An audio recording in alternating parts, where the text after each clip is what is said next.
Nos vamos a esa cita de Santiago, que será clave para entender el proceso que vivieron el varón y la varona y nuestro proceso también. Porque en Santiago tenemos cómo funciona esto de la tentación y del pecado. Nos da la secuencia y es una descripción, creo que con mucho sentido, muy detallada, que ilustra muy bien ese proceso. Entonces, los leo de vueltas y nos dice el versículo 14, empezando ahí, dice, cada uno es tentado cuando de su propia concupiscencia, y esta será la palabrita que vamos a analizar, concupiscencia, que concupiscencia ya de entrada suena mal, ya lo digo.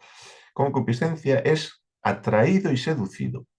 Versículo 15. Entonces, la concupiscencia, después que ha concebido, da a luz el pecado, y el pecado, siendo consumado, da a luz la muerte. Entonces, Santiago, en estos dos versículos, creo que de una manera maravillosa, describe cómo funciona y cómo funcionamos nosotros.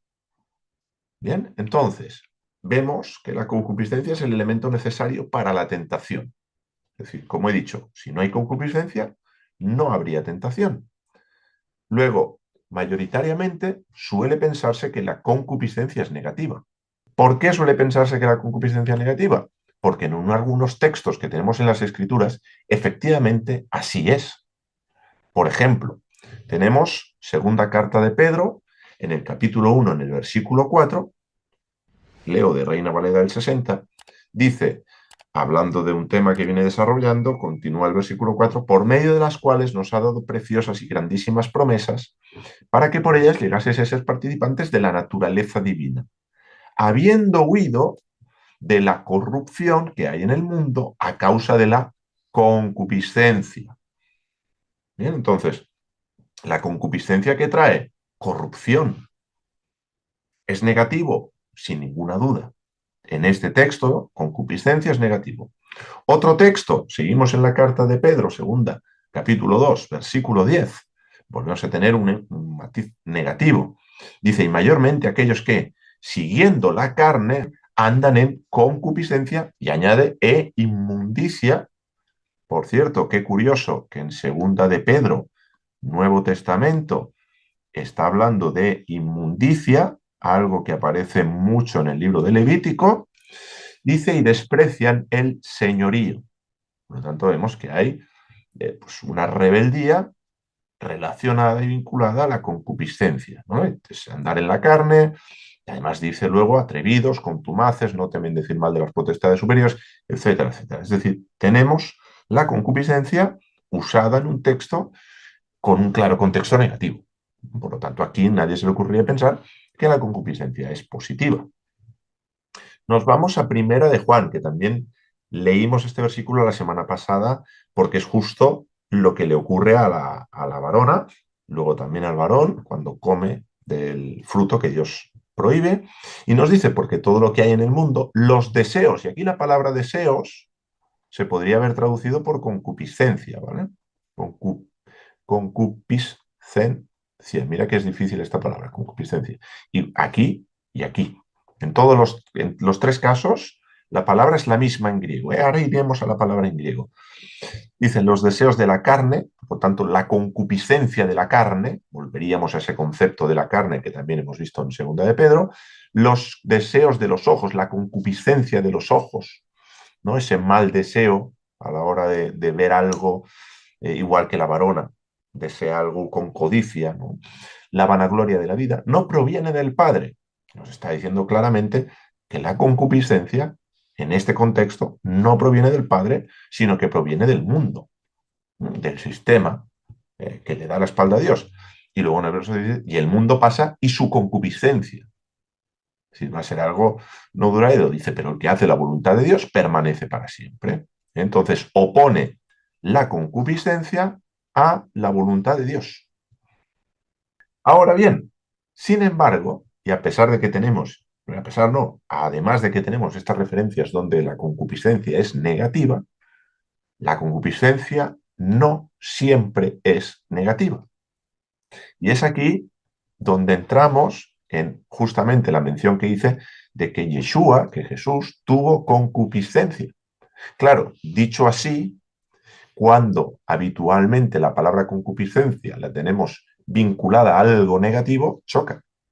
Porque dices, a ver, Yeshua es el Mesías, no pecó, y ahora Jonathan nos dice que tuvo concupiscencia, ¿cómo es posible que tuviera algo que es negativo? No cuadra una cosa con la otra.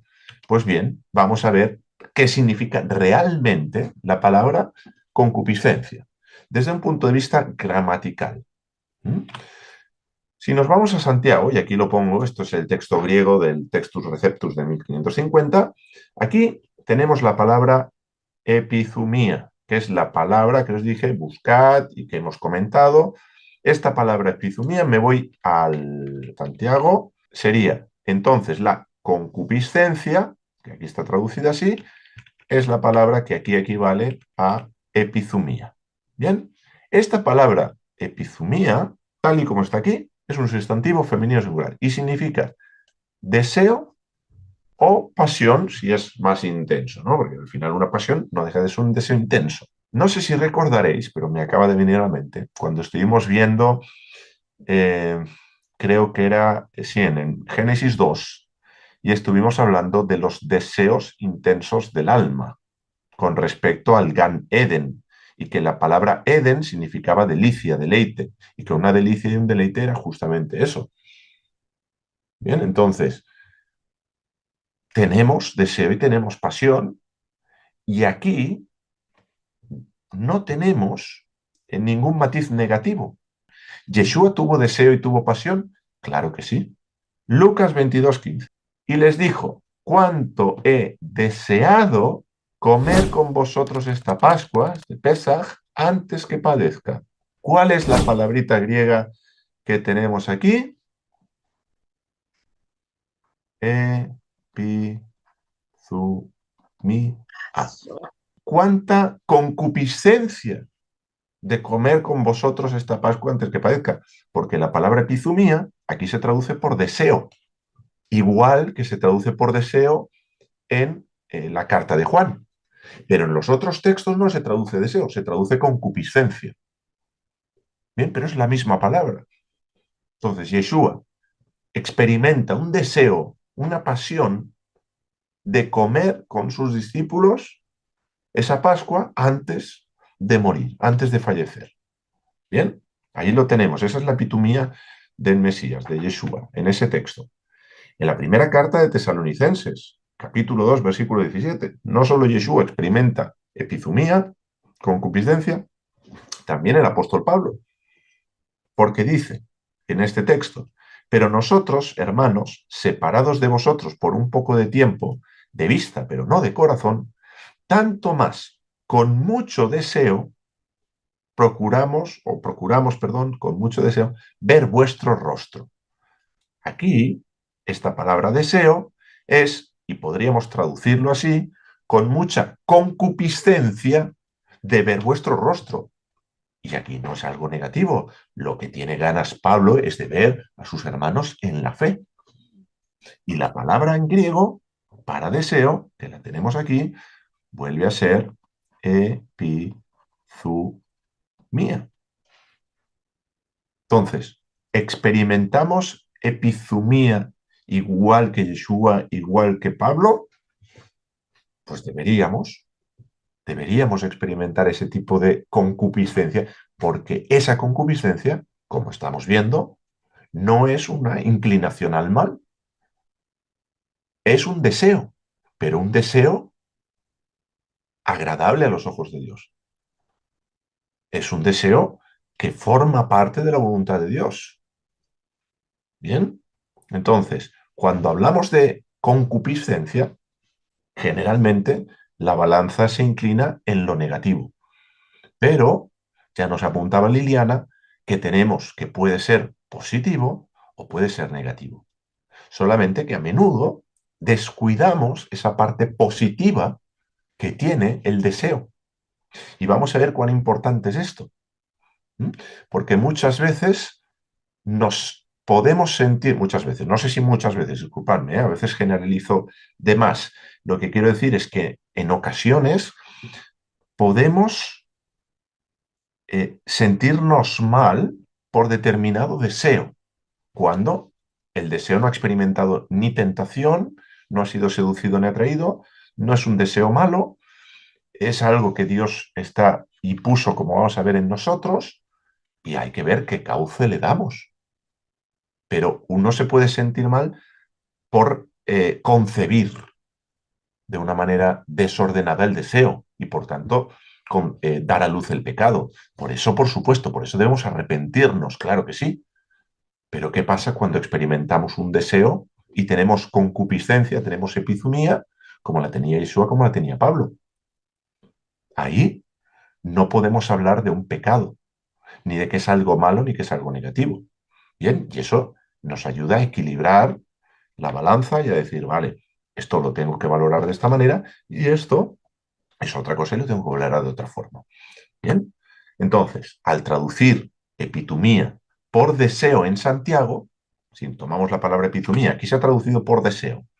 Bien, en el caso de Yeshua, en el texto anterior, he deseado. Bien, aquí lo traducen no como un sustantivo, lo traducen como un verbo por la palabra que acompaña aquí a epizumía, ¿vale? Pero hablamos de la misma palabra en todos los casos, sustantivo femenino singular, que significa deseo. Si nos vamos a Santiago y traducimos concupiscencia como deseo, lo que nos está diciendo es que cada uno es tentado cuando de su propio deseo es atraído y seducido. Entonces, el deseo, después que ha concebido, da a luz el pecado y el pecado siendo consumado da a luz la muerte. Ahora, aquí no nos está diciendo que el deseo es negativo, sino que el deseo atraído y seducido hacia lo contrario a la voluntad de Dios, cuando concibe, da a luz el pecado. Este es aquí, digamos, aquí estaría el problema. Ni siquiera aquí. ¿Por qué? Porque Yeshua fue tentado en todo, como nos dirá en la llamada carta a los hebreos, y tenemos en los evangelios, por ejemplo, en Mateo 4, las tentaciones de Yeshua